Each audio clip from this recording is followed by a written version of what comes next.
Ang intense ng mga kaganapan ngayon sa abot kamay na pangarap sapagkat sa wakas nga ay maililigtas na si Don Pepe sa kamay ni Moira at ng mga tauhan nito.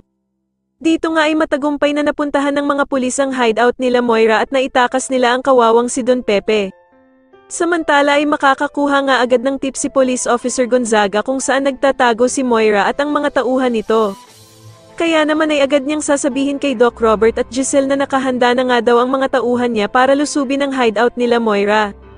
Sa kabilang banda naman matapos ngang makauwi ni Zoe sa kanilang hotel, ay isasagawa naman agad nila Moira at Balahaja ang plano nilang pagpatay kay Don Pepe.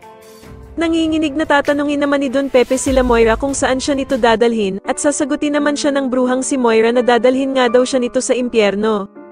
Subalit sa huling pagkakataon naman ay makikiusap si Don Pepe sa kanila, at hihiling nga ito kay Moira na bago daw siya nito patayin.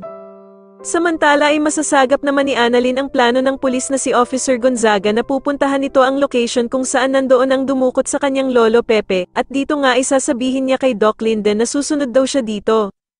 Kaya naman ay alalang-alala na naman tuloy si Doc Linden sa balak ni Annalyn at sasabihin nga nito na wag na lamang daw siyang makisali dito at hayaan na lang ito sa mga pulis. Samantala ay hindi naman mapakali itong si Zoe dahil sa gustong-gusto nitong maitakas ang kanyang lolo Pepe. Pero dahil nga sa bantay sarado siya ng mga tauhan ni Moira, ay palihim na bibigyan na lamang niya si Don Pepe ng panturok upang mawala ng malay ang matuturukan niya nito. Dahil naman sa kabutihang loob ni Zoe, ay agad na magpapasalamat si Don Pepe at sasabihin nga nito na hindi niya daw dadawit si Zoe at ang ina nitong si Moira sa nangyaring pagdukot sa kanya.